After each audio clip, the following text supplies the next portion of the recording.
welcome back to Shiftwork Podcast, everybody. It is episode 8. My name is Mason. I'm Garrett. And I'm Trey. And today we have a very special guest with us. Probably one of my favorite persons in this universe, specifically the Gulf Coast, third coast to the rest of the United States, folks. We have my great friend, Cody Moravits, a.k.a. the Fish Slayer for the OGs and the 361. Cody has been pretty much anywhere and everywhere around the Gulf Coast of Mexico, to include some other foreign lands and especially some foreign beaches. Good friend of mine, we interviewed him about a little bit of anything and everything with his job and some other crazy times. So I hope y'all enjoy this very special interview with my friend Cody Moravits. So I'm not gonna lie, this is my first time Zooming, like, ever. Dude, It's weird. in May 18th of 2021, your first time Zooming. It's funny because the rest of the world's been Zooming for a full year now. All right. So I've been trying to put it off for a minute, but I put it off for a year. We finally got you. This is can you see all three of us? Oh yeah. Yeah, this is Garrett, by the way. What's up, Garrett? I'm trying to remember if we ever met before. I don't think 'Cause we have. The only time I think it would have been was that the last time we were all out at, what is it now, the library. Remember, it was like pre. Oh. Yeah. Were you there? That's the last time I saw you for sure. Yeah, Yes. Was Garrett there? I think so. Was it the night that I randomly saw you, like, over the, or you saw me over the fence? It might have. I think it was. I didn't drink that night for the only time ever going out in Corpus, and it was really shitty. I didn't recognize Travis. Oh, He yeah, looked so yeah. different than the last time I saw him, and I felt really embarrassed, and I just didn't acknowledge it. I think that was the night where Art threw up in Mason's car. Oh, he didn't throw up in my car, God. but he was. It was something like that. I have no idea how he didn't fall over, and he was trying to roll my window down and like stick his head out like a dog, and he was staying at like his mom's friend's house that he didn't know that well, and he like collapsed into the yard, and I just got him to the front door and fucking left, and I was like, I'm never staying sober to drive people home ever again. I mean, you gotta have at least one shot or something in you. Yeah, I went Dutch or whatever they say. Dutch? Isn't it? That's where. I don't That's where know. you pay for yourself. Oh shit. Okay, yeah, not Yeah, that. and going stag is when you don't have a date. I don't know if there's a term for it, dude. I was going. didn't drink. I was going stag from the booze that night. I don't even remember why either. I don't remember why either, honestly. So- But that was a fun night. It was pretty fun running into everybody that night. Oh yeah, fuck yeah. It's always a blast for me to randomly go down to Corpus when time permits and you can go out, or especially like around a holiday, like when Thanksgiving hits or Christmas. Yeah. I mean, honestly, even Mother's Day or Father's Day, like, Yeah. any holiday, you're definitely gonna run into people that you know back at home. Yeah, from years ago. Sometimes it's fun. Sometimes Most it of is the time, it's not. Most of the time, it is not. It's, Yeah. Most of the time, it's not. It's real weird. I hardly ever see people from high school. I just see all my Corpus friends. I think it's because I went to private school with like a bunch of Totally. well-to-do kids, and now they're off being fucking doctors. Yeah, you and went to not IWA, me. right? IWA. Yeah. Yeah. That's like its own separate weird little niche group. Definitely. Like, because I went to CCISD for middle school, then TM for high school.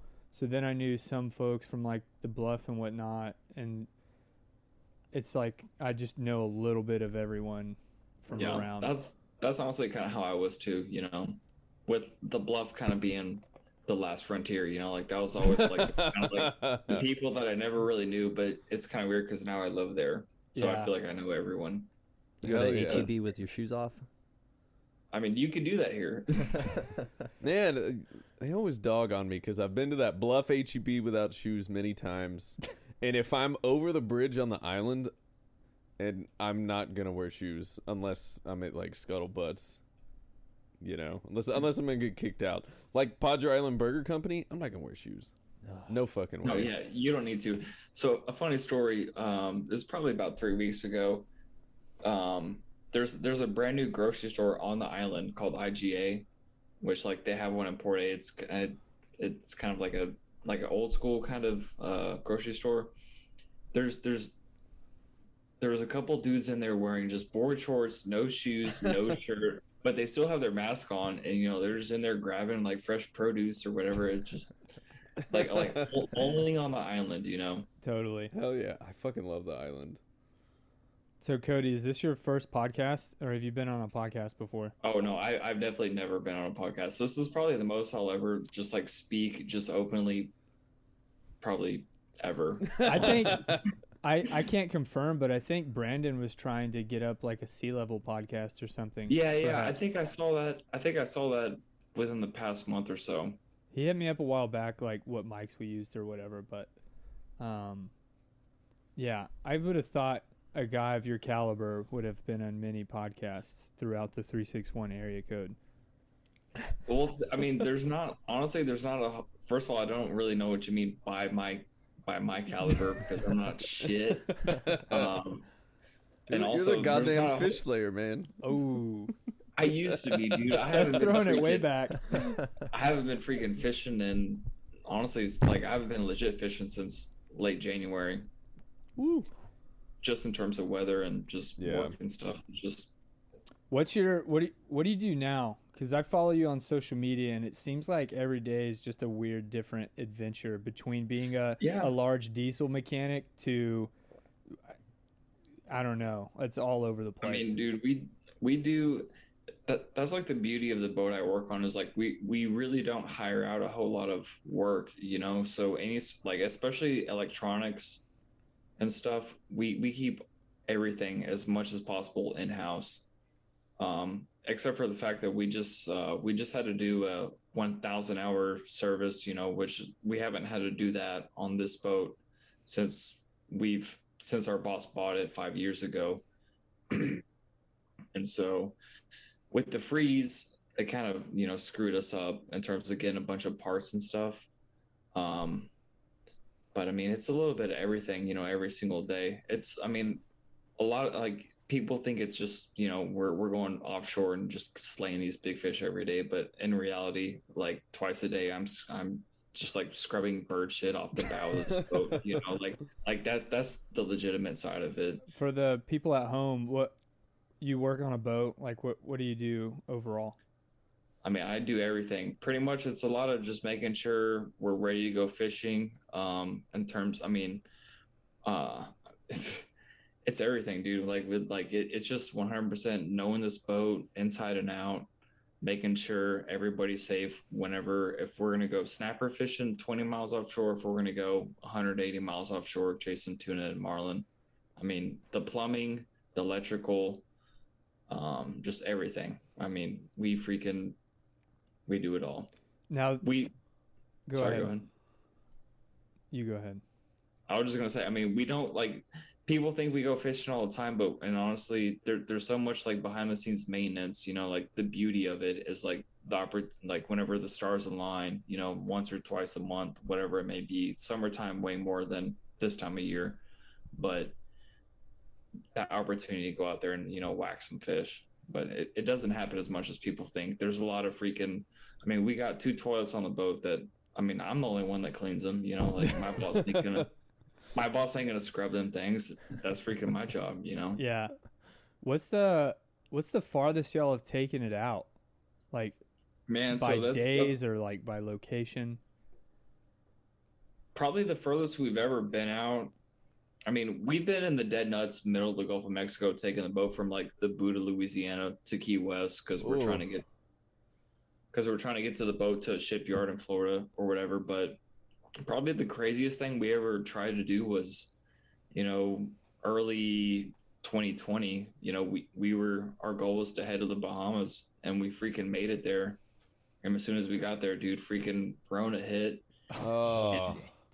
No, literally, like it's like our boss and his buddy showed up, and we took them offshore for one day, caught a marlin, whatever. They had a good old time, ate some good food, drank some drinks, had a good old time. They're gonna come back in a couple days, but then boom, they couldn't because of the coronavirus. And Damn. it just kind of, I mean, we kind of waited it out for a little bit to see if it was going to get better or worse, and obviously it just got worse. And I don't know, just kind of just, I mean, it just changed my whole perspective on the whole kind of thing, just because it kind of just like ruined just something that we've been working on for years, you know. But Bahamas we're not a gonna bad come place to wait the coronavirus out. no, I was definitely not mad. I mean, it was literally about 20 days of like, you know, literally watching the news, like fishing in the morning, eating lunch on the boat, watching the news, and being like, "Damn, this shit's crazy. Let's just go fishing again."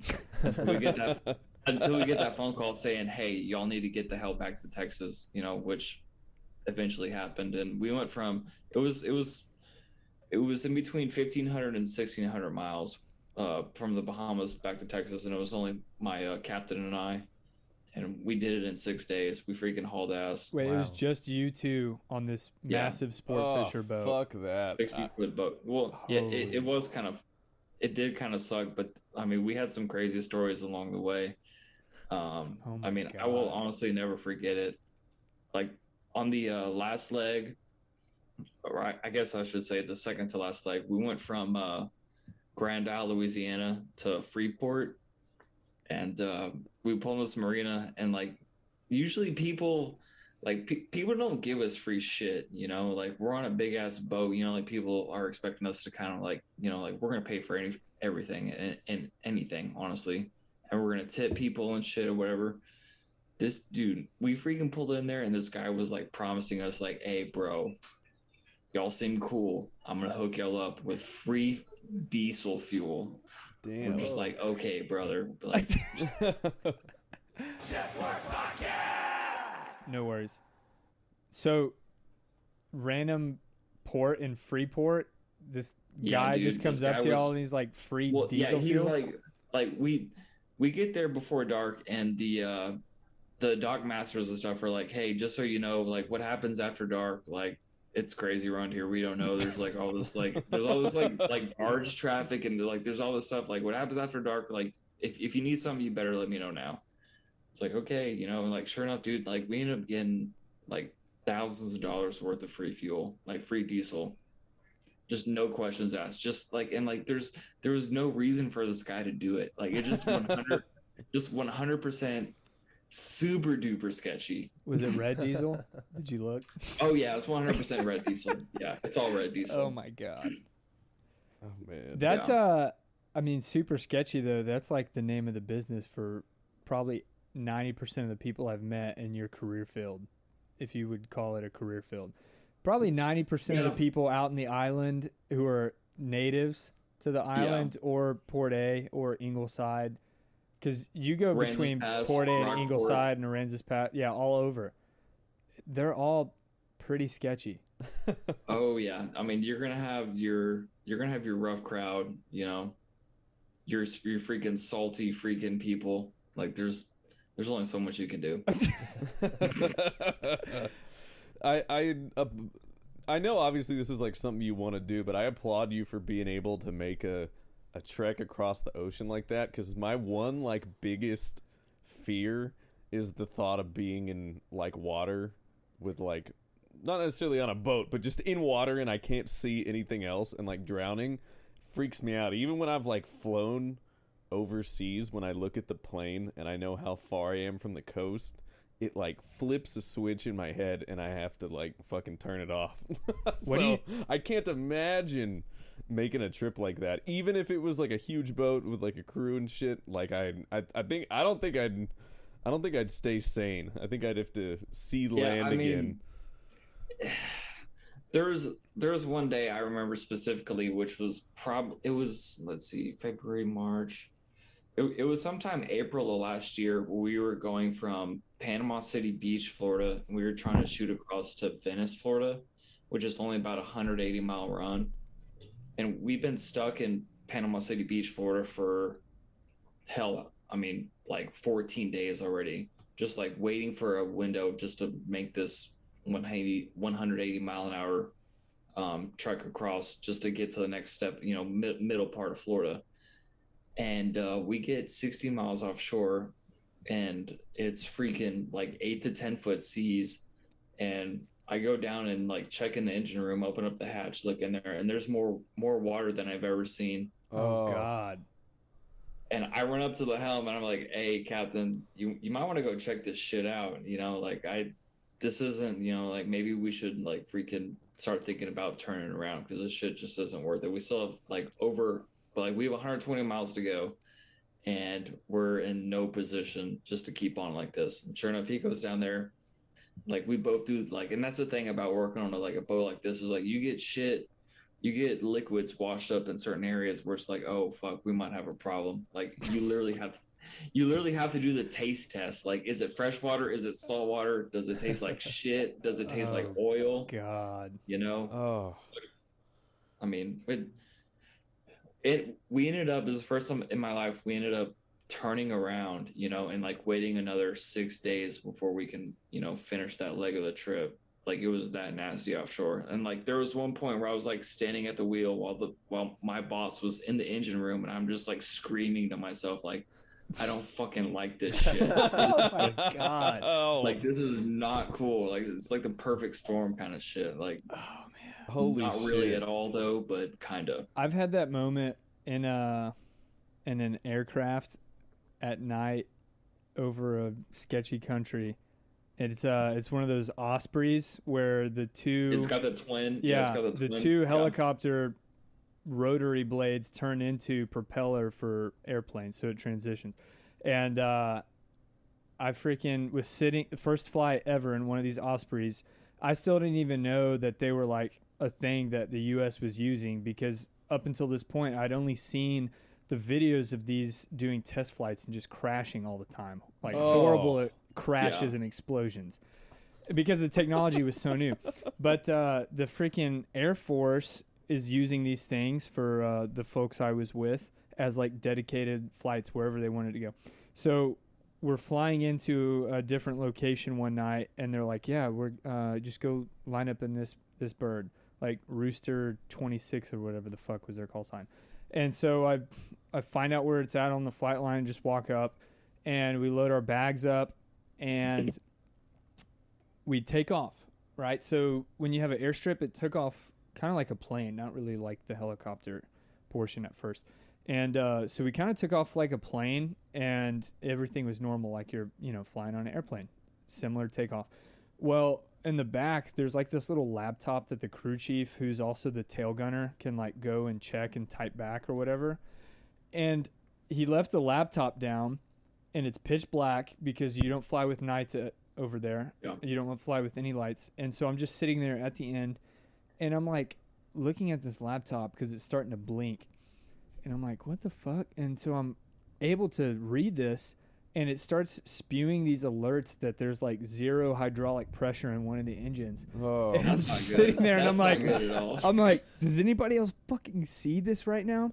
No one else cared. The folks I with, they did not give a shit. I'm sitting there like freaking out and about to say something, but the tail gunner finally gets up, goes to check the laptop, and he reads this, and he's like, oh, okay. And then he replies back like, yeah, we're gonna like return to base immediately. And I'm just sitting there like, Way too oh my calm. God. But Yeah. what if you hadn't said anything? Well, I didn't say anything. It just Oh, worked out that he okay. finally figured it out. I But misinterpreted. I'm just reading this, and I'm sitting here like, oh my God. Like, At out what of all point the do I say something? Yeah. out of all the ways like I would care to die, just like this aircraft crash on its own terms was not one of them. Especially Not after you've like seen it, happen on many YouTube videos or whatever. I know. I was freaking balls. So what did we do? We freaking hit a 180, returned back to where we were. We unloaded, and they're like, all right, we're going to jump in the next one over and then take off again. God As, damn. as if like nothing happened. Yeah, same pilots, like same crew and everything. They're like, all right, we're just going to like run our checks, spin this thing up, and we'll take off. I'm like, Yeah. It's not gonna happen twice, right? The odds have to be pretty small, but the closest thing I would have hit to a moment like that, and my life was not at stake, was, I think I've told this story on here. I was going through Del Rio at like 3:30 in the morning for work, and I could have gotten a hotel, but I was like, oh, I'll save my per diem, and I'll just make the drive back to Corpus. It's like 4 hours, whatever. I went through Border Patrol. Been through the same checkpoint at least a dozen times. I even knew what the fucking Border Patrol officers were gonna look like. And I'm in a, you know, like a 2500 Dodge work truck, and there's machines mounted in the entire long bed. There's a big toolbox. You can't even fit anything else in there. And they're like, any drugs in the vehicle? No, sir. Are you a U.S. citizen? Yes, sir. And they go, any bodies in the vehicle? And they never asked me that one. And I laughed my ass off and was like, no. I mean, rightfully so. You know, like, why would you not? Yeah, and because I was like, where the fuck am I going to put him? And so they're like, can you pull over to the side? And I'm like, God damn it. And they bring over the German Shepherd. And Dude, those things are so scary. Dude, I watched the fucking officer tug on the leash fast like 3 or 4 times, and to piss it off more. Yeah, and the dog alerts like there's a body, and I'm like, God damn it. So they detain me, and mind you, it's cold as fuck. It's January. It was like 35-40 degrees, and I had just drank like a 20-ounce Red Bull, and I'm all gassed up, but I'm anxious now, so it like tripled. And I'm wearing a t-shirt because I had heat on in the truck, and I'm like shaking cold, so it looks like I'm about to go to jail because I'm like freaking out. And I'm like, well, like, I have nothing to be worried about. And the guy takes my ID, and he's like, what am I gonna find when I run this? And I was like, nothing. And he's like, we'll see about that. And I'm like, bro, you fucking got me. Dude, You got me. There's tactics, man. There's where am I gonna go? We're in the, literally, I can't even see another building. I'm in the middle of nowhere. And they're like dumping my computer out, like my laptop falls out on the asphalt. And I tell the guy, I go, if you need to look in the toolbox, it's one of those huge fucking toolboxes. I'm like, it's the red key on my keys. And they search the whole thing, and he's like, nah, I won't need that. And I'm like, no, like, I want you to look, because that's the one place I could actually put a fucking body is in that toolbox. And they don't look, and like, they finish up, and the dog's like still sniffing around. And I remembered that one of my coworkers who had used that truck had just gotten fired because he was just on Xanax constantly, and he was bragging about how he bought like 300 of them. And I was like, if Paul dropped a Xanax in there and they find it, I'm fucked. And I'm going to have to call my mom, who's going to be like so pissed, even though like she knows that wouldn't be me doing something that's stupid. She's still going to be pissed that this is to happen, and I'm going to be in jail in Del Rio, which I don't know if you've ever been to Del Rio. It fucking blows, and it is not a place I would want to be in jail. And they let me go, and it was fine. But when I was sitting there on that bench, I was like, I make $12.50 a fucking hour. Like, why am I doing this? This is fucking stupid. And that's probably the closest I've been to that. But again, my life wasn't at stake because of a moving vehicle. So, well, I was gonna say, compared to like my flight story, it still freaks me out way more just being in the middle of the fucking Gulf of Mexico. And this isn't on like I've been on a cruise before. Your boat, the size of your boat, has got to be like on the verge of just fucking capsizing in like an 8-foot swell, or no? Man, you would think so, but honestly, from the videos of stuff that I've seen of other boats and like different seas, like the Bering Sea and the shit and the Arctic and stuff, I mean,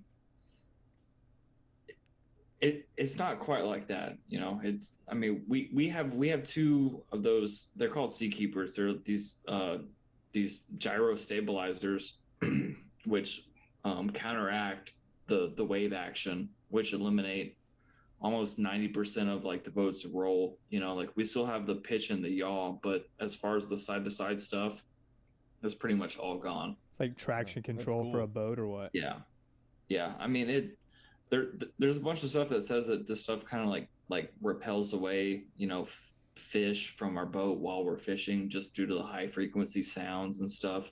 But in terms of people's overall comfort, especially at night, it's a game changer. I'd say the little marlin flags y'all hang up coming in every time would state otherwise. I mean, yeah, well, we haven't flown any of those flags since late January, so hopefully that changes soon. It's been a windy son of a bitch down here. So you've had some crazy stuff on the water. What about some crazy stuff down the national seashore? You've had your share of days in the middle of bumfucked Egypt pins.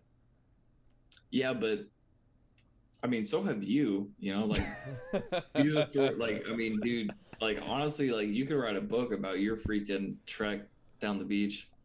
Did I like, share that Texas Monthly article? Some guy who like just spent the night. Did it also. He like spent the night, or I forget what it was. I don't want to do him a disservice, but it was on. It's a post on their Instagram. I'll have to go back and find it. But Texas Monthly like had an article posted by this guy who just went down the national seashore.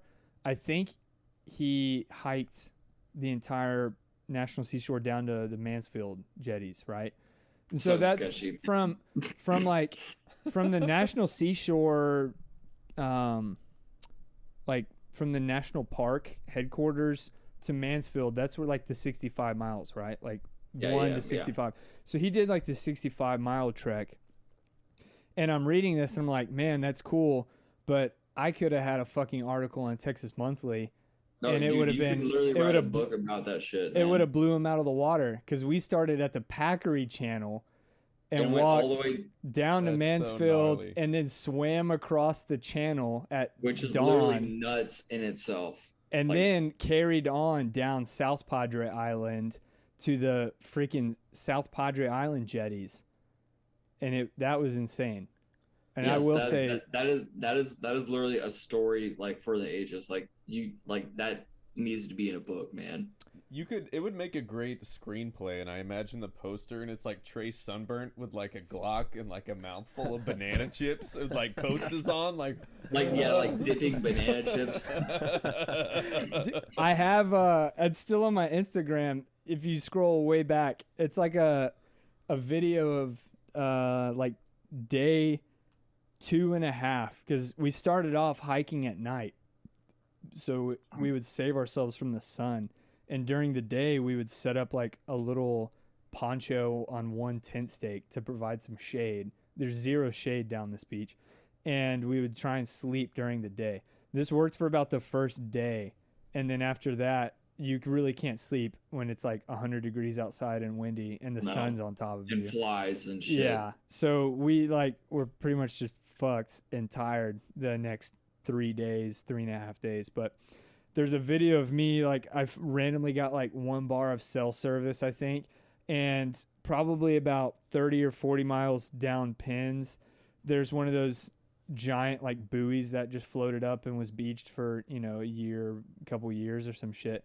And we were like sitting on the edge of it, or like laying down flat up against it for just, the foot or foot and a half of shade that it provided us. And I did this video, and you can look back, and I'm like sunburnt, right here. salty, like just fucking covered in tar from like sleeping. We would sleep in like the truck ruts because that was like the only flat part of the sand. And oh man, That's so sketchy, dude. I 'cause, know. Like, dude, they're freaking drunk motherfuckers that will fly down the beach in the middle of the night. That are like just driving it, like that's their highway. Is those ruts. I'll never forget the one night. It was like it had to have been 5-6 years ago. Sharkathon was taking place, and Yeah, you and man. I drove down in your old Toyota, but a Dude. storm had come in, and No, so that was my dad's Ford F-150. were we in the F-150? Yeah, we were my dad's F-150, And we were like sideways on top of the dune because the high tide was so high. It was up against the dunes. and still driving in the water. Yeah, and still just driving So through. sketchy. Oh my gosh. Jesus Christ. Oh my God. Yeah, dude, I freaking had that truck for 317,000 miles, and I still sold it for like $4,500. Oh my Damn. God. There's no way he like looked underneath to see the frame. No, he did not. He would I have didn't let seen him. holes through the fucking engine block from rust. Dude, oh man. Yeah. Haven't you discovered like random historic shit down there, like old bunkers or something? Yeah, I mean, stuff that's not like crazy hard to find. You know, it's just stuff that like people are either just too scared because of snakes or just they just don't want the mosquitoes might be too bad or whatever. But there's some historic stuff that's not too hard to find. There's there's a crazy coral reef, you know, that's only like barely over a mile off the beach, about 40 miles down. It's pretty much Wow. common knowledge now. Really? Yeah. Is it I mean, a mile off? Is it clear enough water to like dive yeah, that dude, spot? like, yes, man. They call it Tiger Rock because of the tiger sharks. Like I've been out there in my kayak and like you can like see the bottom, like Oh wow. Wow. yeah. But I haven't been out there in many, many years. And there's been so much more. I mean, dude, you still have like it is not like it would not be uncommon for you to have a dozen kilos of cocaine just like washed up like around your camp. Like I know plenty of people that have had similar encounters. Yeah, you've Just seen for- legit substances wash ashore. Oh haven't yeah, you? I mean, dude, you'd be just surprised how many just dildos just get washed up. Like, all joking aside, I'm 100% serious. You have no idea, what's gonna wash up down there. So you talked about on your kayak being a mile offshore. That's where the origin of capital X, lowercase x, fish Yes, it was, slayer was came just from. was just like wanting. It was just like pushing further and further offshore. But then, like, eventually, you get to a point where it's just like, dude, looking back on that shit that I used to do, that was just like 100% stupid. Didn't you I get- should- Didn't you I should land not a have been fucking 18 monster? years old. Yes, 18 years old, lying to my parents about where I'm at because I'm wanting to go fishing a mile offshore in my plastic boat. Like, So doesn't make any sense. for everyone else, Cody Moravits is too humble to be mainstream, but this guy was like pushing the envelope, and he was basically ahead of the fucking crowds for the different genres of fishing back in Corpus, in my opinion. I think It was so young back then. It was anybody's game. Like, I mean, what I've done is nothing special. I would say getting caught up on a fucking marlin off your kayak that hauled you past where you could see where land is. Holy Oh my fucking God. shit. Tell us I the gotta story, tell that Cody. story. We need to hear it. it was Take your was- take your humility and throw it aside for a second. I'm trying. You have to understand my young life leader was there. And so like I was like screaming profanities, like I was screaming holy fucking shit.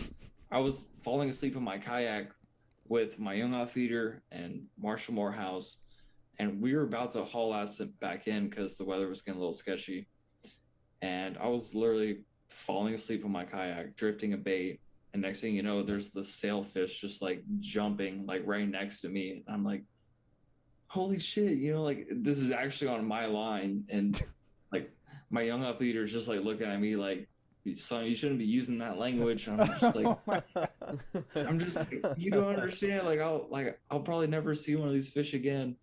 I don't know.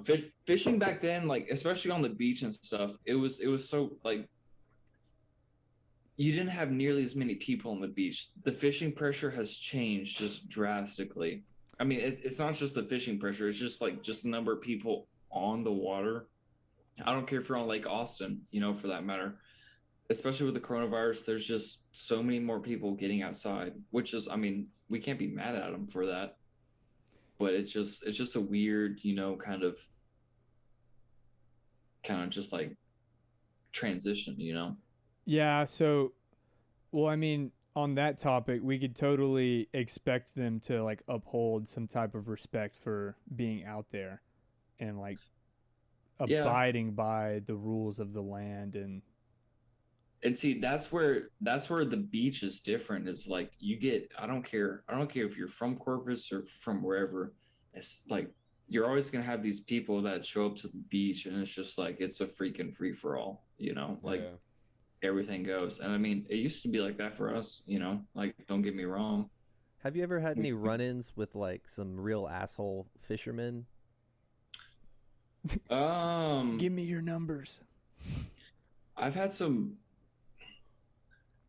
weird run-ins. I've had all sorts of weird run-ins. I wouldn't honestly, I'm too much of like an introvert or whatever. Like if someone's pissing me off that bad of like their fishing tactics, I'm just gonna go somewhere else. Like I'm not gonna like try and like push their buttons anymore because like it never ends up good.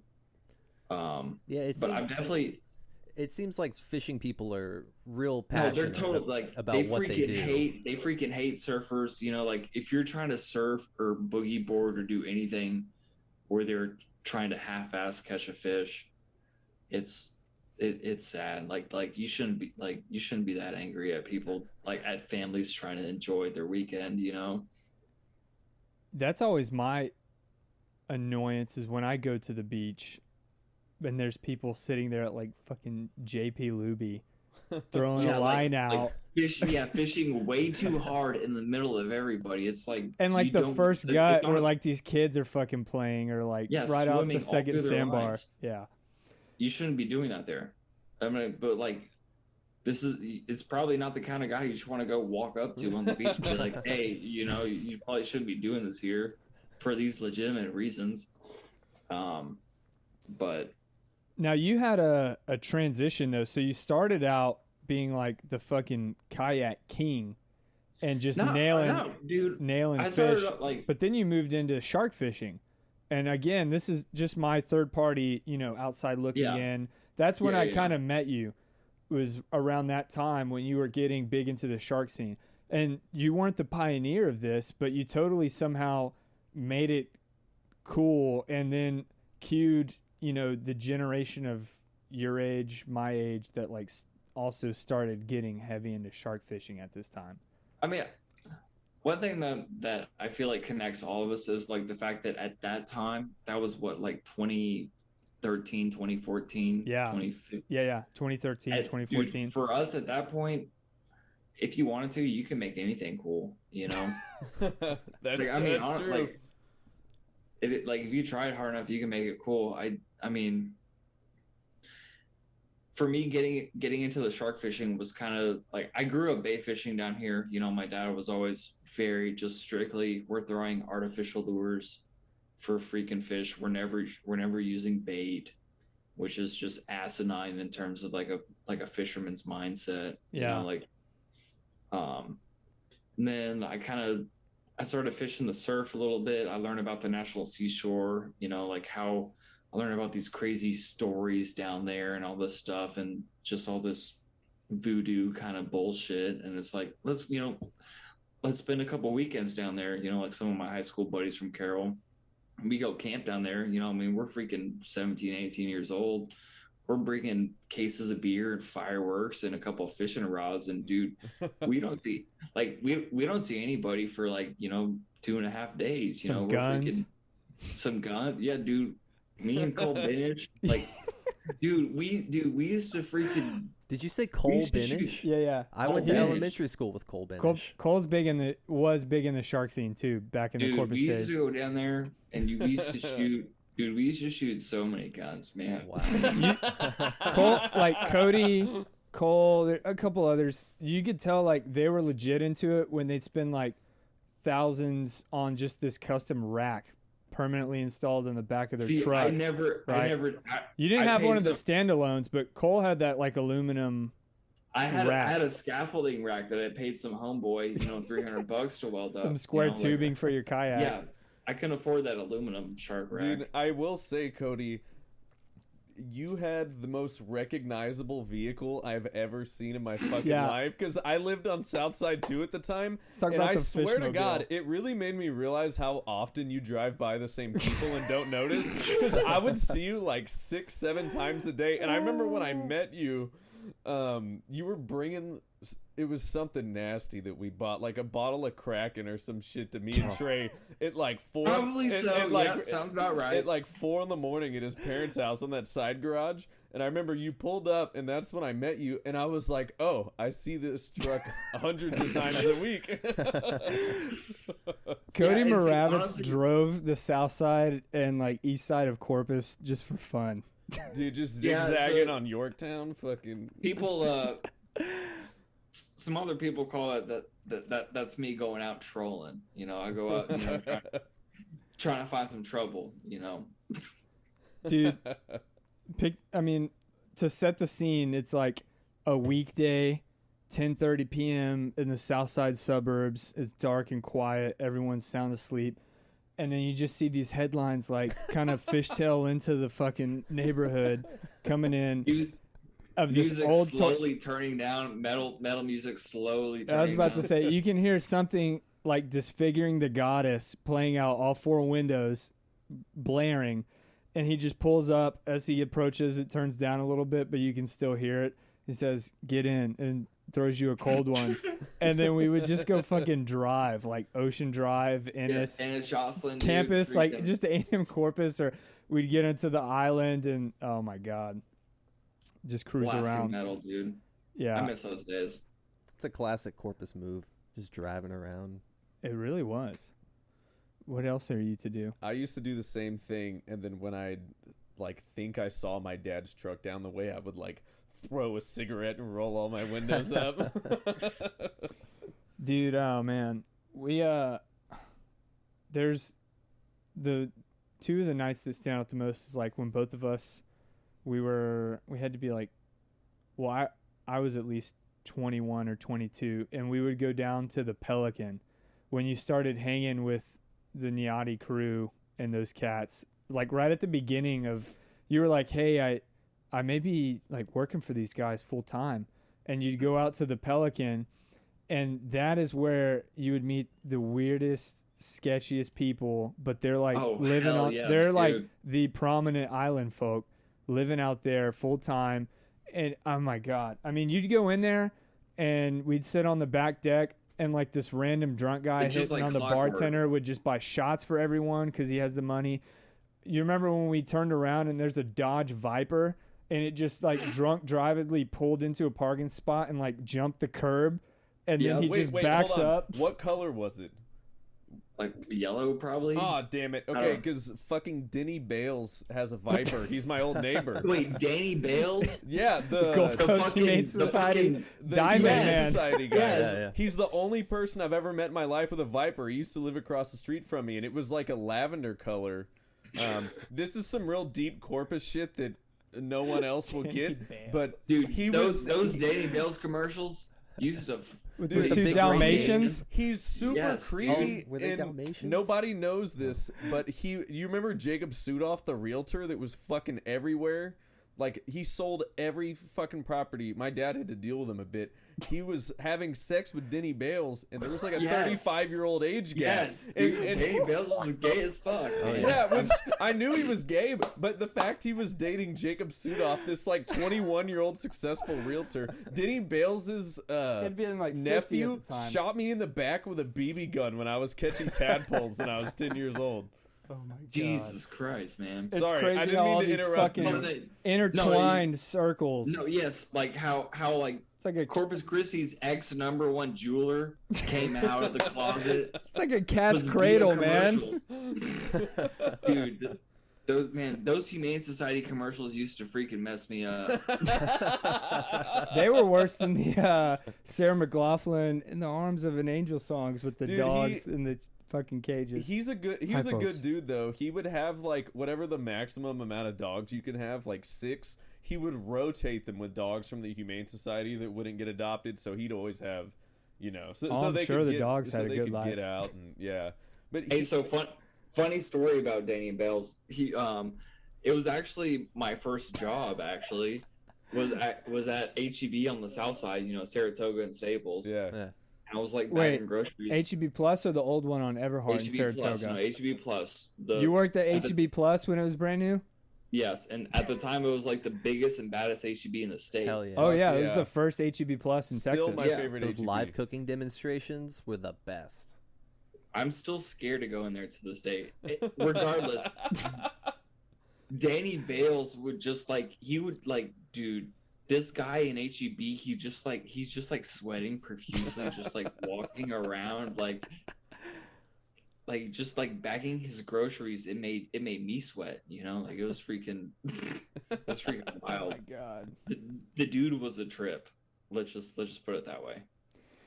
So you went from kayak crazy to fucking shark fishing, which you are pretty hot and heavy and prominent in, and then that transitioned into now doing some offshore stuff. How did you make that jump? And like, you don't fucking fish from the land at all now. You're pretty just busy, one, with your boat, and then two. Yeah, I mean, like, you'd be surprised. You might catch, like, if you saw me around the dock on a day-to-day basis, like you might, like, today I was fishing around the dock a little bit, you know, like that's about the extent of, you know, fishing for myself. But in terms of going from the whole shark fishing thing to the offshore, it was kind of like a leap of faith, you know. Like, I feel like it was honestly when I was a junior in high school where I was like, damn, like, these freaking Inyati people who I know nothing about, like, that's what I want to do. And like, I just set myself out to do that. And I literally, like, I mean, part of it might have been, you know, I might have, you know, tried to manipulate some shit, but the stars kind of aligned, and I made myself just like, I made them just realize at the end of the day, like, hey, if you want this operation to keep on going, then I kind of provided, you know, a little bit of something. You knew of these Niati cats when you were a junior in high school? Yeah, when I was a junior in high school, because like, yeah, and back then they had these guys were fishing in the same waters they were fishing on a 1978, you know, freaking Bertram, you know, like this old ass freaking boat. Same style of boat, just old ass. That was 1978. And whenever I first started working for them, they were on a Viking, like a early 2000s, like a 2002 boat.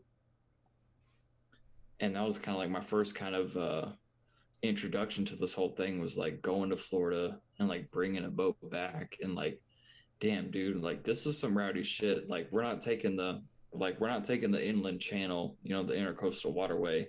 Like, we're crossing the Gulf, and like, shit's got to be calm, or else it's not gonna be pretty. And you know, we're gonna beat this boat up, and we're also gonna beat ourselves up, and you don't want to do that, especially on the boat. How weird does it get in Florida? Y'all go to what, Key West? Man, dude. Florida is literally like Republicans' California, like 100%. Florida is fucking wild. like you have the west coast of Florida, that has all the old people, in my opinion. The east coast of Florida, that's, you know, like Miami, Fort Lauderdale, West Palm Beach. Further south you go, the further crazier it gets, you know, with the Keys and stuff. That's a whole different animal, you know. Oh, I man. thought about living there, but Really? I just it would be too hard to leave Texas. If anything, I'd probably live in Louisiana. But That was my experience when, you know, I was away for 4 years. I'd spent half a year in Virginia and then the next 3.5 to 4 in North Carolina.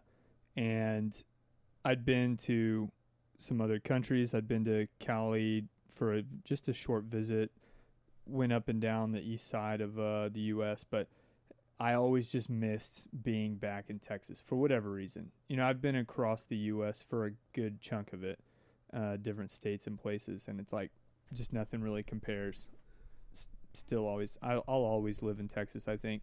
I couldn't really picture myself living in another state full time. I would agree. even Garrett and I, like a month ago, we were drinking on the patio with our neighbor who lives next door, and we just said something about like Texas being the shit. And she's from Connecticut. She's lived here like year and a half, 2 years. And she was like, I don't know about the best. She was like, why do y'all have like so much like state pride? And I was like, it's the fucking best. I don't know. Like I don't know. Dude. I don't need a fucking reason, Not hard to explain. Everybody else from other states, they get, oh, there's that fucking dog. Everybody else from other states, it's like, oh, Texans, they never shut up about themselves. But you know what? I've yet to been fucking beat in an argument about why Texas is the best. I could go on and on. Because Yeah. it has like every type of terrain you would want to go to. The coast is dope. You have like 10 different kinds of Mexican food depending on what region you're at. No Yeah. matter what your views are, like socially, politically, religion, You can whatever, find it. you can find it. You can go anywhere. And Whataburger. So that and Whataburger. Lone, Hell yeah. between Whataburger and Lone Star, that's more than Oh, enough for God. me to stay somewhere. A lot of people used to throw in that we had our own power grid as like a pro, but I don't think I don't know about that that one. kinda fucked us. Yeah. That honestly still might be a little bit of a sore topic. Yeah. It's and the people I saw defending that shit on Facebook, it was like, this one's hard to see from both sides. I understand why it was created. It totally failed in fucking February of 2021, no doubt. And so perhaps they can relook how they go about it. But I still am like, at the end of the day, the tables are turned if shit happens in fucking Louisiana or in California. Like, I work with solar projects in California every single day. Oh yeah. And their utilities literally increase almost like every month, Yeah. every 6 months, and they still have rolling brownouts where like the electrical grid just fails every now and then because they have so much power consumption, and that's like not because of a storm. That's just a weekly thing, and so I'm still thinking like, maybe it's still better in the grand scheme of things and keeping shit more competitive and like costly for us within the state. However, we totally saw like some fucking failure that we need to look at in February, no doubt. I had fun living off the grid for a week. I'll just put it out there. We had a whole episode about this. I lost my fucking mind because Garrett and I partied the whole time, and by day 4, I went outside to smoke, and I got blinded by the snow, and we were running out of food because I didn't know how long it was gonna last, and I was just like getting drunk and making like lavish dinners. Hell And, yeah.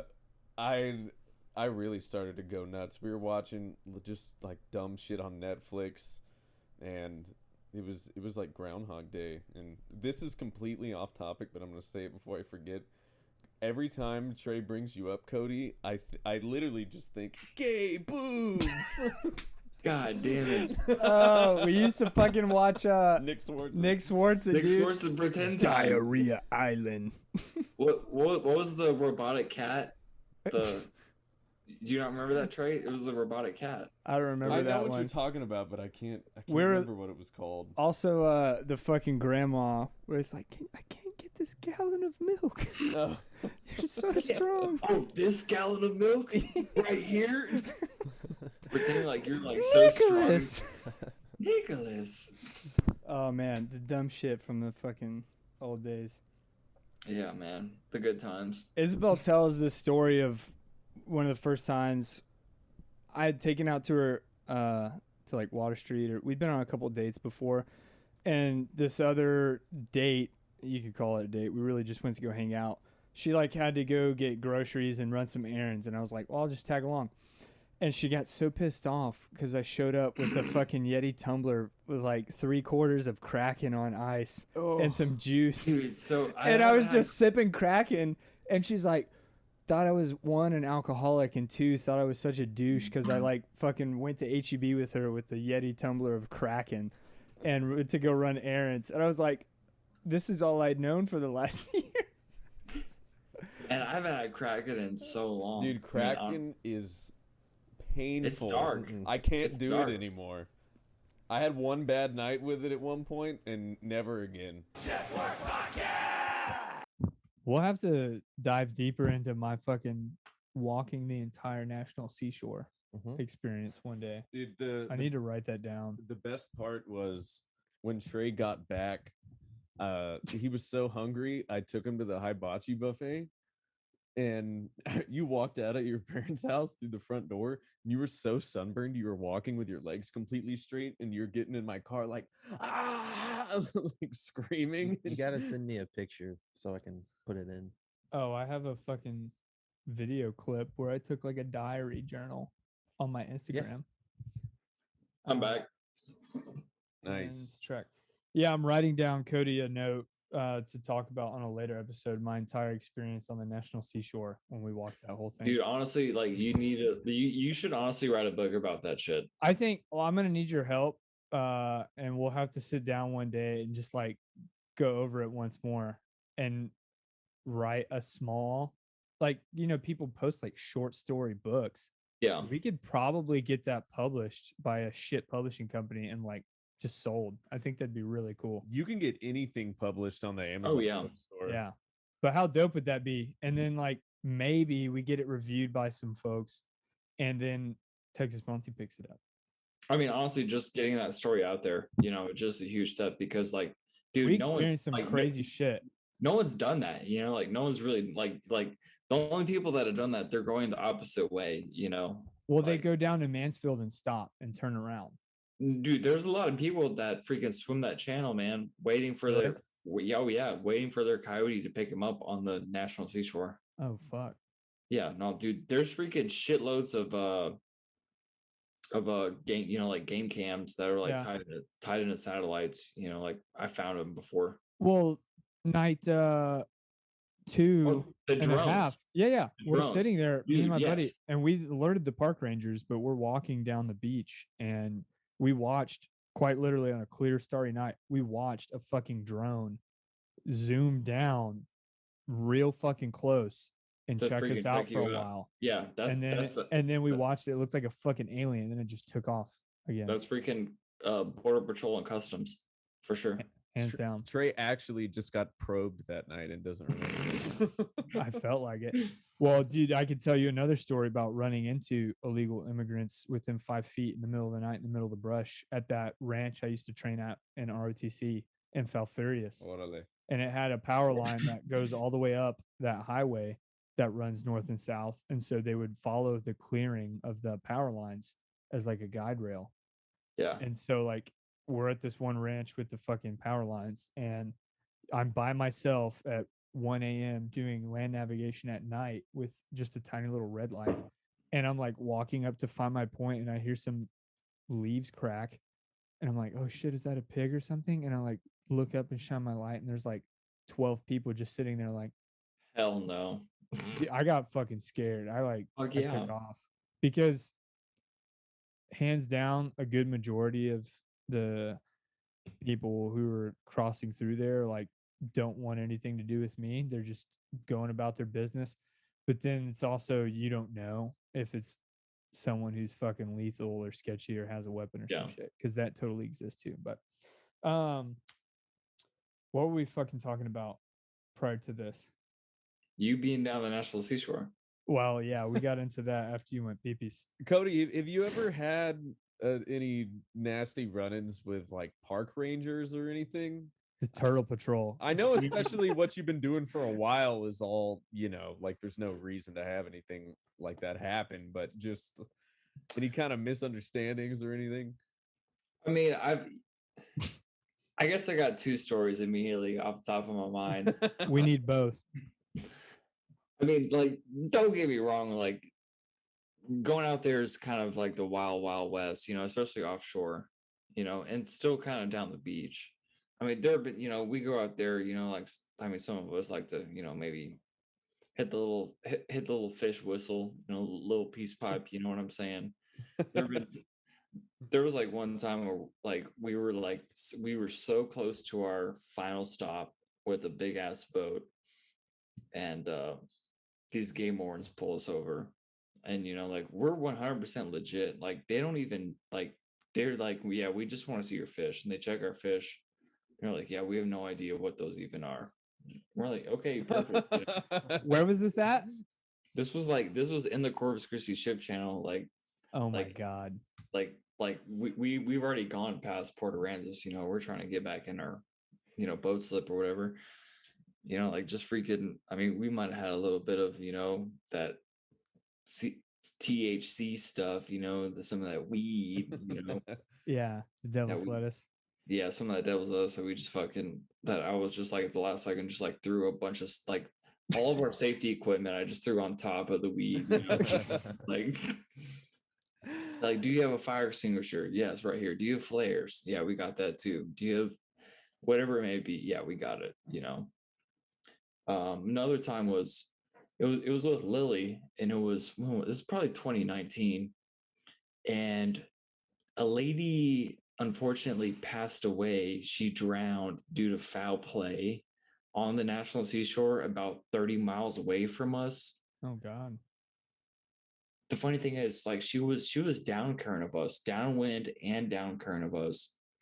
However, at 2 a.m, my girlfriend and I got woken up, like we were both like half naked in a tent, because it's like freaking 80 degrees. We're on a beach, like to this freaking park ranger and like Clayburgh County Police sirens and everything, be like, "Do you know anything about this dead lady?"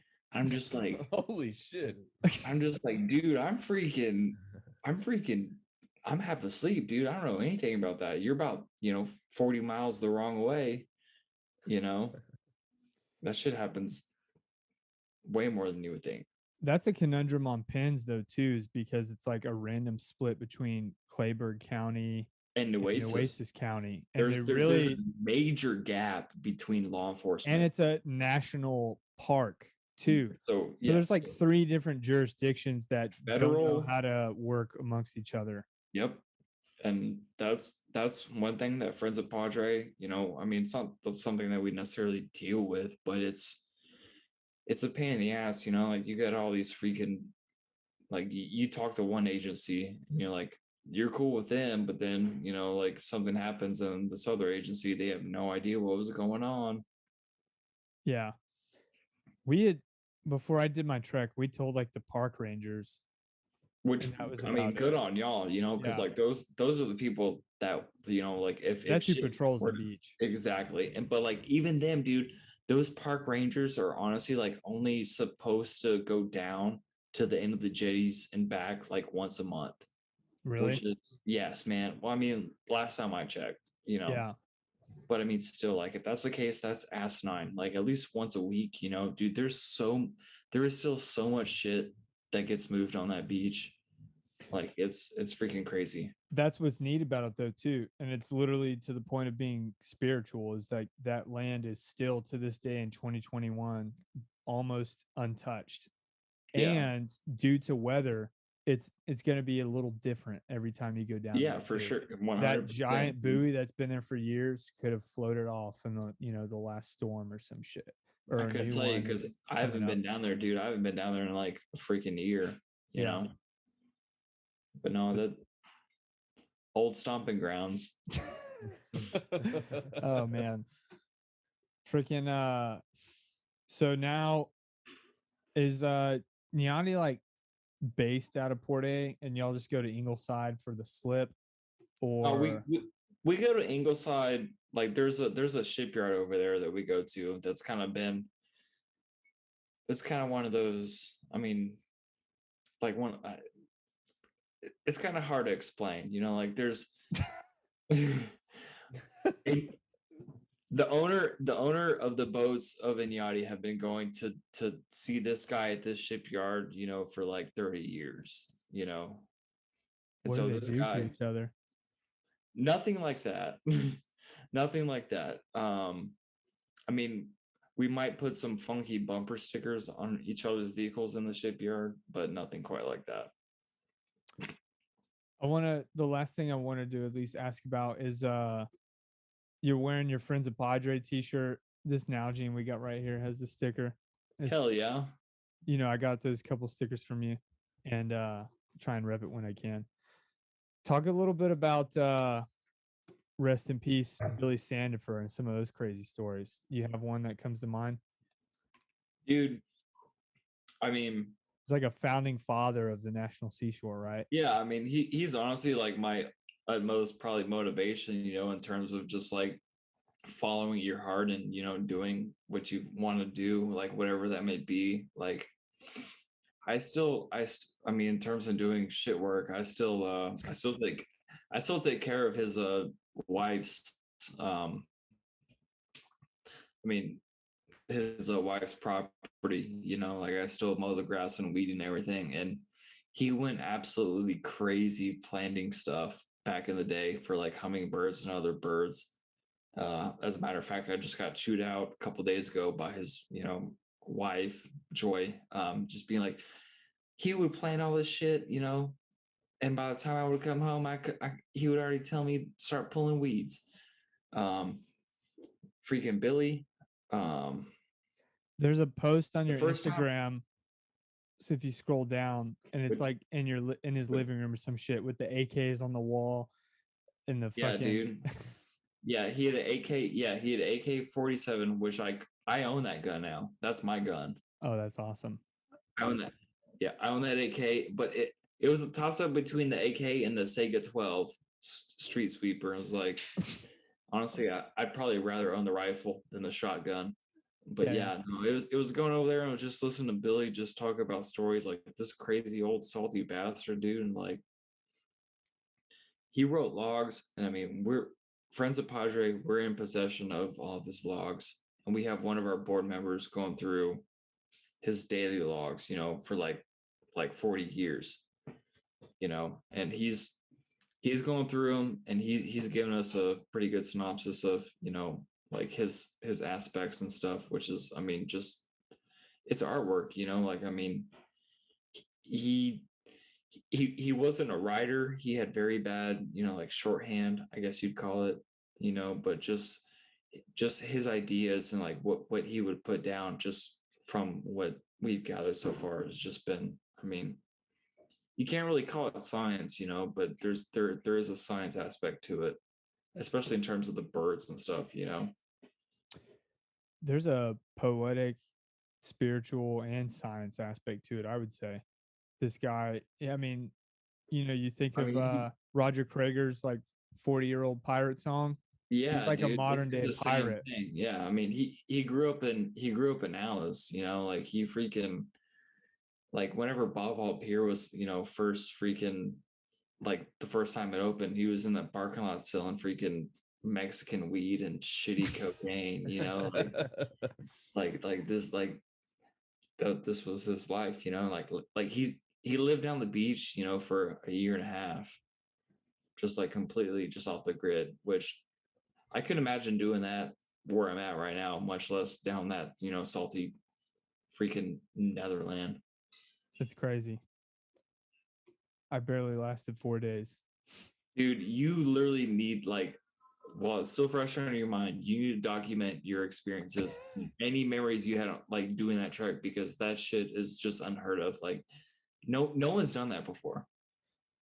There, Um, I was just gonna say real quick. There's a juxtaposition to Trey that I find really funny because he does really crazy, like feats of human nature, like walking the seashore. And Dude, but Trey, that's no, I was just gonna say Trey does these like insane things, but also like uses Instagram more than anyone I've ever met, and is like watching Instagram stories while he's driving and shit. So it's funny because you're like these two total extremes. I don't know. Maybe yeah, I'm yeah. not making a good point. I just No, think you're it's making a super good point. amusing. You're making a good point. It's you don't get service down there though. But and I don't just the fact that dude, I would never in 100 years, I would never ever in my life willingly walk down that beach for $0. Uh, yeah. That's freaking wild, dude. Like the fact that you did that, freaking wild, man. I'll have to sit down and document it. Well, You maybe need to. Like, you legitimately need to. we'll Because get it on a podcast in the next couple weeks, maybe. Why don't you do it again and then I'll make a documentary Oof. about it. No, I can't do it again. Oh, Can't don't ask me to replace join you because I ain't doing it. that would be kind of fun to do. You don't have to do it again, but we could go to Corpus and film like B-roll. Yeah, and, we'll just like drink reenact beers it. with Cody at Like the forensic files seashore. style. Yeah, okay. We can like turn this like 100% into like the border from the opposite perspective. Like we're like marching. Yeah. Did I hit you up on one of those nights though when I was at Mansfield Jetty and finally got service, asking if you like were out and about or some shit and wanted to come pick me up? Because I had don't- reached like a point of failure the third night when we hit the Mansfield Jetty at like 3 a.m. and I was just trying to reach out and see if someone could pick me up because I had gotten sick. You asked me for sure, and like I remember we were super fucking young, and I was living with my parents, and I had something to do, and my mom was like, "No, you're not like skipping class to go pick Trey up." I got sick and couldn't stomach food, and Probably because of dehydration, I dude. was- Like, dude, that sun will freaking suck that shit out of you. I was also dehydrated. Our source of food was like venison jerky and banana chips and like nuts. And then we had like water and Gatorade, and it was not super well thought out, which was part of the whole Part of the point beauty of doing of it, yeah. Yeah, but it was planned out. We had buried resupplies at every 30 miles or some shit down the mile markers so that we could dig up when we got there. But yeah, by the third night when we hit Mansfield, I was like contemplating calling the Coast Guard because I thought I was gonna die. Holy fuck! Seriously, You've told me this so many times. I didn't realize it got my that friend severe. Hunter was like, "Dude, just fucking." we're Oh so yeah, dude. close." That's like, I wouldn't wish that on anybody. Like, I'd rather walk from my house right now to San Antonio than to walk than to walk those 60 miles of beach. It was brutal. 100%. It was brutal. I'll never forget. Last time I'll talk about this for now. We got down to South Padre Island finally. And we're like in the city, right? And so we fucking got off the beach to go down like the main strip to hit a Stripes so we could get like some fucking Stripes tacos and a beverage, like the first real food and drink we had. And we'd leave. I got like a ginger ale and like a taco because my stomach was so fucked up. I was like, I need a ginger ale or some shit. That we walk out of the Stripes and we're like crossing the parking lot, and this lady had to have been 55 pulls over and like cuts us off, and she's like, "Hey, do y'all need any help? Like, I can give you some money." And she thought we were fucking homeless. Fuck yeah, And dude. like just honestly, vagrants walking from Stripes or some shit at like daybreak because one, covered in sand, two, sunburnt, three, had tar all across our pants and shirt from sleeping on the beach. Oh. So quite literally, we looked homeless, and we're like, no, we're good. We're doing this on purpose.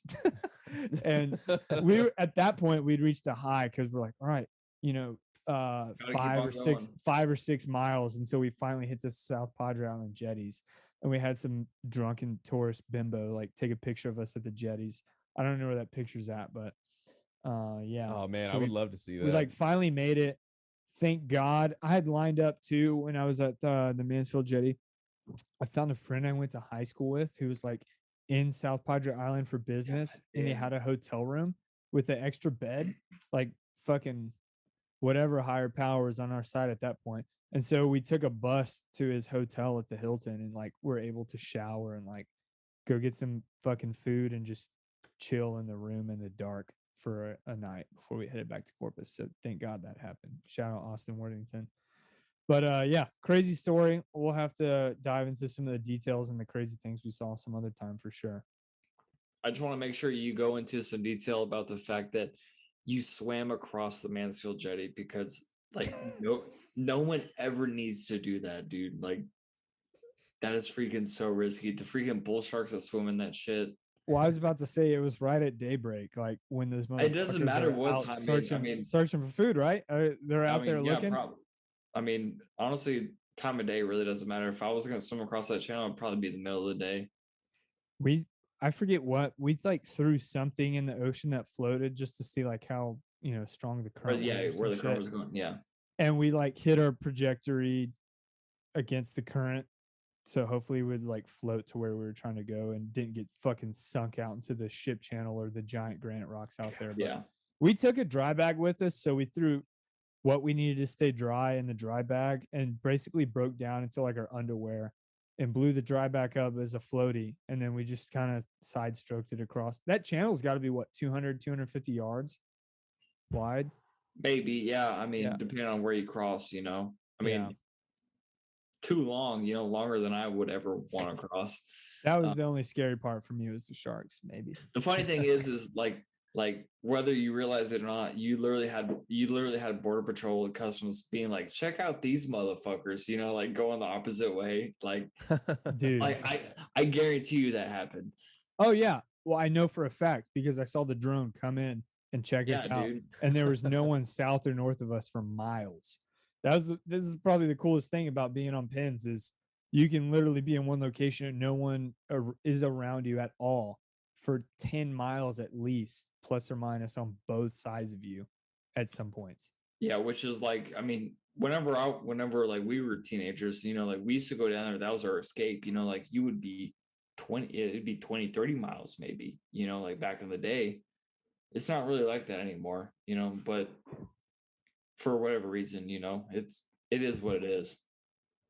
Are you still active with Sharkathon or Big Shell Beach Cleanup down there? Yeah, I mean, I'm still on the board with the Friends of Padre, and we put on the Big Shell Beach Cleanup, and we're trying to, I guess our main focus, like that, the Billy Sanford Big Shell Beach Cleanup, like just needs to be our main focus. We don't really need to be messing around with any of this other stuff that's going on. There's like freaking crazy sea turtle drama and stuff going on, but I mean, we do the Big Shell Beach Cleanup, and it's, I mean, honestly, it's like the largest beach cleanup in the freaking world. I mean, quite frankly, the National Seashore is the longest bearing island in the world. The North and South Padre Island is the longest bearing island, surrounded by water on both sides, minus the channels man-made in the world. Because that intercoastal is kind of naturally made, correct? Yeah. I mean, it's been dredged. I mean, ideally there has been some, natural channel, but it's been dredged. The next closest thing would be where you were at in North Carolina, on those Outer Banks. Yeah, the Outer Banks, dude. That is one area that I would absolutely love to see.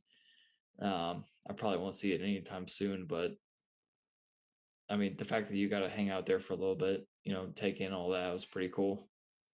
Yeah, the North Carolina coast is pretty, no doubt. It's there's some rare parts where it's like 4x4 you could drive your truck up on it. Yeah. But I think a big part that stands out from a lot of the at least South Texas coast is you could go out there whenever and wherever you want and stake your own tiny little plot or claim to it, and like have your own spot with your truck or vehicle and bring out the gear and like have a grand old time. North Carolina, outside of the Outer Banks specifically, a lot of it is no vehicle allowed. Like you just got to fucking walk your shit out there and maybe bring a small ice chest with someone else or something like that. Yeah. Some parts in the south portion of North Carolina, you can drive 4x4, but like, dude, I took my 4x4 out there and had to like deflate tires. That shit was so thick and powdery, and I was like sketched out. And it's like pretty much lifted Jeep only type beach out there. The Outer Banks, some portion of it I can't speak to. I know like the very northernmost part that backs up to Virginia is you have to take a ferry out there, and I don't think it's vehicle access. There's a part where like the coast that meets from Virginia comes down and North Carolina like curls out, and then it comes to an apex like in the middle of the Atlantic, which is really dope. I remember you sent me something about you want to go camp there or something. Yeah, we wanted to go like instead of taking the ferry, another feet, if you want to call it that. Instead of taking the ferry, we wanted to just kayak that fucking channel out and then just backpack camp at the apex right there and like fish if we could on both spots. We never got around to doing that. The weather's always so crazy right there. Yeah, I mean, for sure. it's like being out just anywhere on the ocean, I guess. The fucking weather's wild every day, but yeah, that would still be cool to go and do. Before we kind of start wrapping up, I gotta ask: is there a fish that you've caught that you're most proud of? Maybe a real big motherfucker, or just a one that was wild? That's a great question, honestly. And hon- honestly, it is probably it's 2021 right now. It was 2019. It was November of 2019. We were going into 2020, which we already knew we were gonna like start heading to the Bahamas and shit, kind of, at least to Florida. And we left the shipyard in Alabama, and we were gonna post up in Louisiana for a couple of weeks. Can you also hear me? Yeah. Sorry, it was like frozen on my half. we were leaving this shipyard in Orange Beach, Alabama, and we were heading back to Grand Isle, Louisiana. And we plan on doing just maybe 2 hours of fishing at the most on the way back, just real quick. And as soon as we got west of the Mississippi River, there were freaking yellowfin tuna just going crazy. And I mean, I'm talking like adult size, like 200 plus pound yellowfin tuna, just like jumping out of the water. It was just absolute mayhem. And I caught my personal best yellowfin, and the best yellowfin that Inyati's ever caught was 193 pounds. Shit. We caught it inside of land. Like, this is like just offshore the Mississippi River, which is like, a lot of people don't realize this. Like, it's a crazy breeding ground just for everything. Really? Yes. Fish, like all types of fish, baby fish, big fish, plants, algae, whatever. The mouth of the Mississippi River, that's where crazy shit happens. And all offshore of that, and like that's right where we were. I caught a freaking almost 200-pound yellowfin tuna like inside of land off the Mississippi River. And it was only my boss and I on the boat. We had he gave me like 15 minutes left of like, hey, we're gonna pull these lures, for 10, 15 more minutes, and then the sun's going down and we have to go back. And I was like, all right, that's fine. I'm gonna laugh whenever we quote unquote hook up to a porker. And then sure enough, dude, like 5 minutes later, one of these lines starts going off. And it was a lure. It was a lure that I just bought and I just rigged. And about an hour later, we came running back in the dark. And I mean, we didn't like formally weigh it or anything. It's just strictly by its girth and its fork length. Because I mean, we gut and gilled it and prepared it sashimi style, but Fuck it was supposed to be it was allegedly a 193-pound yellowfin. I mean, I got it freaking mounted. It's hanging up right here in the living room. Hell yeah. Wow. We'll reference your Instagram, which is at Cody Cody Moravits Moravits. There's a wide gallery of some really cool fish over the years that you've snagged and reeled in. A lot of those things they can be caught, right out of here. You don't have to go travel to Panama or some crazy places. We have crazy fishing in all of Texas. I was gonna reference though, you're quite the photographer. Man, I dabble, dude. I'm no professional. Like, I see so many. I mean, in terms of bird photography, just like fishing photography is a whole different thing. You got your bird photography. You got people that are like, I don't even scratch the surface of these people. I'm learning every single day. I don't, like, I'm sitting there waiting for the perfect shot. It's. I'll touch on two things. One is, you say you dabble in photography, however, you're fucking waist deep in the action side of it, right? So I think that's allowed you to Yeah, get but some really good shots because that's the the only people challenge, who are though. getting shots of that True. are fucking National Geographic. Yeah, but they they've been in it way longer, and they have the freaking, they have access to the technology, whereas I'm just like 100% amateur. I'm just like, I don't. This is what I have access to. This is what I see. I can only afford this. I mean, this is what I can come up with. And you're on the side hummingbird Hey man, fanatic fanatic, yes, and it's I don't know, it's been slash pretty cool. warbler. Yeah, warblers are kind of like March, April, and then maybe September.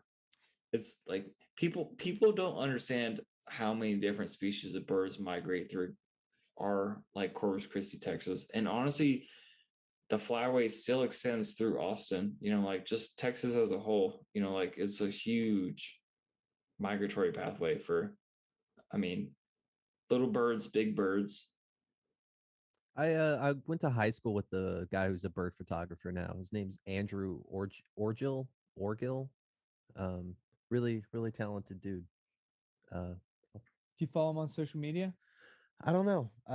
He was I'll have to go I find him. don't. He was pretty quiet kid. I can't like see him using anything other than like Facebook. You know. I mean, okay. Honestly, though, I feel like I may or may not have seen his work in the Facebook group Birds of Texas. Oh, probably so. Probably so. And if that's the case, if he's who I'm thinking of, it's phenomenal. Like he's got it down. Yeah, we were in yearbook together, and yeah, he was taking some pretty cool pictures back then. All right, Cody, thank you so much for your time.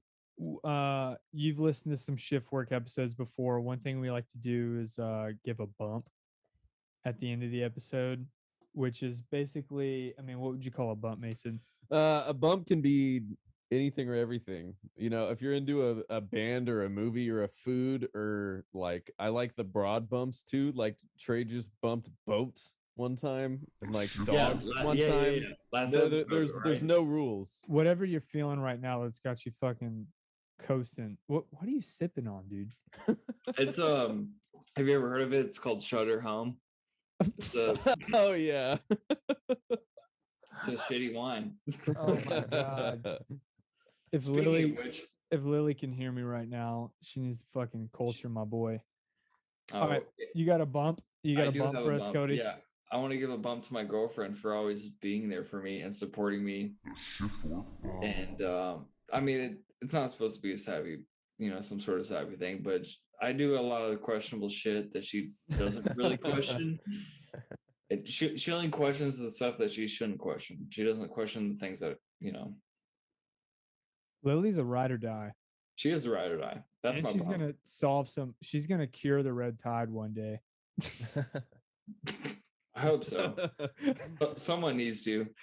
Oh, that shit is fucking gnarly sometimes. Oh my god. She's gonna single-handedly reinvigorate the speckled trout population in Baffin Bay right now.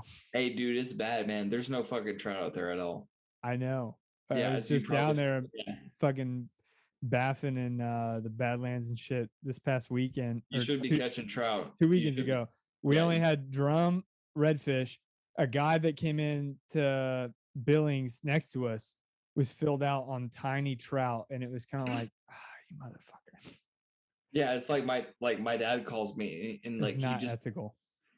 My dad calls me. He wants to complain about how there's no trout. I'm like, Dad, I got a lot of other shit to do than fucking listen to you complain about how there's no fucking trout in the goddamn. Like, I'm sorry your Thursday was affected by the lack of trout. Like, all right, Lily Walker.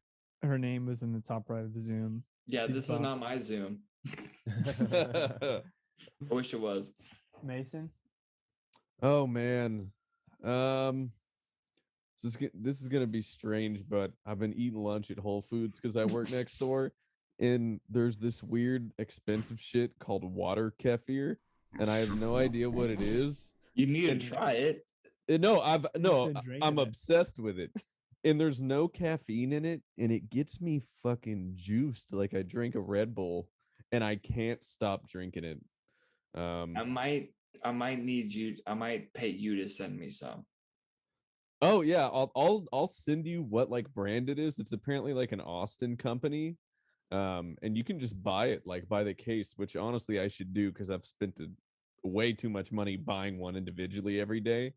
But I literally I was drinking them thinking like, oh, this must be like a healthy, like Alternative like to- energy drink alternative or some shit. And the other day I looked and there's no caffeine, but you get that like that little like heart pulsating kind of.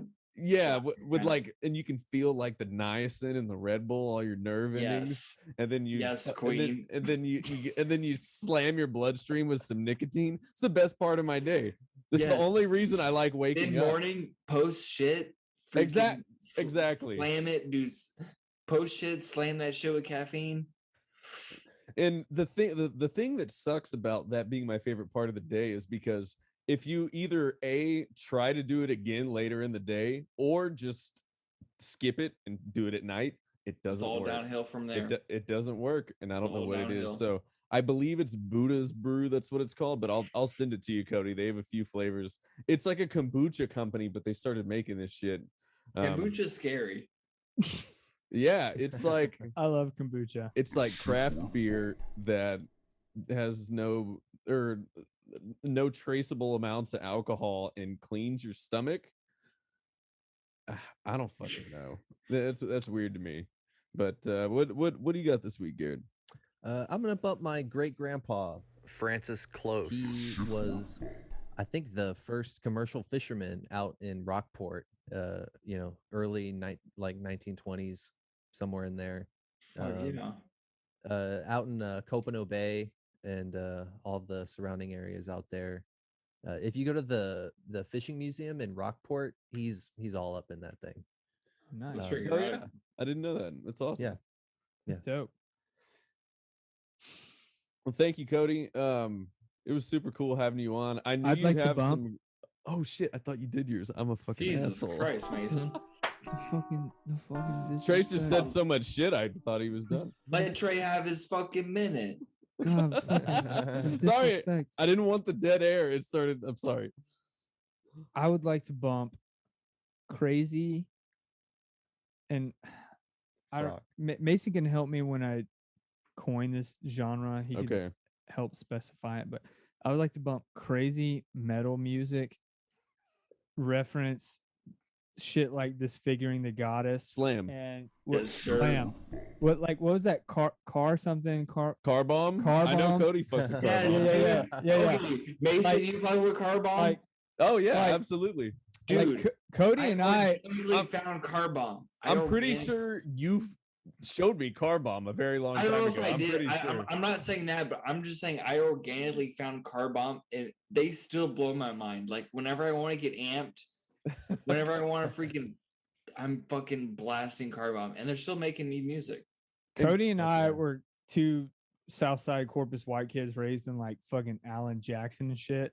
Yes, Ended up booze cruising Ocean Drive, listening to shit like Disfiguring the Goddess and Car Bomb. And Cody, you Yeah. like Vildharda too, right? That's a wild one. I was surprised for yes, you. that is a freaking underground Swedish band that I'm probably gonna listen to again tonight because I haven't listened to them in a little while. And it's fucking great. And Yeah, so I dude. bump crazy fucking slam metal Slam, music dude. because that shit every now and then it just hits so right, and it's easy to get lost in and slap your knee to. It's fucking good stuff. And in reference of Cody being our special guest tonight, which I will say probably gonna be one of the better guests for the history of Absolutely, man. You can't fucking top Shift Work podcast. sailing across from coast Hey to man, coast. Fish Slayer. I mean, this past weekend, I mean, Trey, you saw it. I was fucking putting out a fire on the side of Interstate 37. Homeboy's driving. I was trying to listen to the goddamn podcast to y'all's MRE episode, but then these motherfuckers got a fire on the side of the road. Yeah. His girlfriend Lily snaps me. They're literally driving up to Bernie for Mother's Day, and she snaps me, and our podcast is in the background, and Cody's in the middle of the fucking ditch of the highway with the fire extinguisher, spraying someone's car fire out with the fire extinguisher, dude.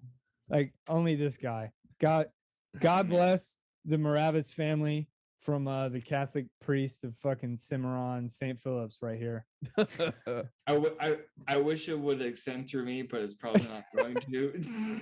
It's bounced off of you. It'll go to your family and your sisters. Yeah, for sure. Yeah, sure. your family is so fucking nice. There was one time Trey and I were mowing yards, and he was like, "We're eating at Cody's," and I was like, "Okay." I didn't know what that meant, and I was like covered in grass and wearing some crazy. You're welcome. I was wearing like okay. This wearing was some this wild. was the first time I met you, right? I think it was. This was at my house or my parents' house on highway. Yeah, this was way back in the day. That old Oso Drive house, homie. Yeah. And I literally think I was wearing like an old Disfiguring the Goddess shirt or something. And I'm like covered in grass, and I've been smoking cigarettes, and I fucking at BO. And then I see your family, and I was like, "Fuck, man, this isn't gonna go over well at all." And your family just didn't even bat an eye. They just give you a second helping of food, like without asking. No shit. Yeah. They're like, that's the funny thing is like that's like every time I go back home, it's like motherfucker, like my family ain't gonna accept me again, you know? Yeah. Oh man, do. Absolutely. Cody, thank you so much, dude, for your Hey, time, thank you. for sharing some of your crazy. Okay, that's got to be like the 5th separate beverage you've had. Yeah, that's true. On Dude, this I got podcast. starters on beers. I got freaking wines. I got mystery Yetis. Oh my god. Who knows Dude. what's going on? It's my Thank first you. Zoom, dude. It's my first Zoom. I'm excited. This is gonna go down in the history of Shipwreck podcast, which is here to stay. Hey man, I see a future with this shit. Y'all are onto something for sure. I'm glad you could be on here. Thanks for your time. I'm Yeah, pretty We sure appreciate it. in the future we'll have you on again to get into some real Much shorter, weird. much shorter. some For real sure. weird stories. Yeah, and For if you sure. ever come through Austin, come sit in Hey, with us, man. drink some beers and shit. It'll be a good time. If y'all are ever in Corpus, literally, if y'all are ever in Corpus, all three of y'all need a place to stay. Hit me up. Absolutely appreciate that, man. Thank you. All right, Cody. Peace be with you, my friend. Peace be with you. Peace be with you. Oh, Jesus. The Fish Slayer, ladies and gentlemen. Is there Got 'em anything else on social media that you want to peep? I got your IG. Is there like a fucking photo, something you want to share? I mean, if you want funny stuff, follow Mark the Shark. Mark- Official. Is that the guy you shared with me? Yes, dude. Got him on. All right. Mark the Shark. We'll note it. All right. Thanks, Cody. Take care, There you bro. go. Thank you, man. Tell Lily I said hi. I will. All right.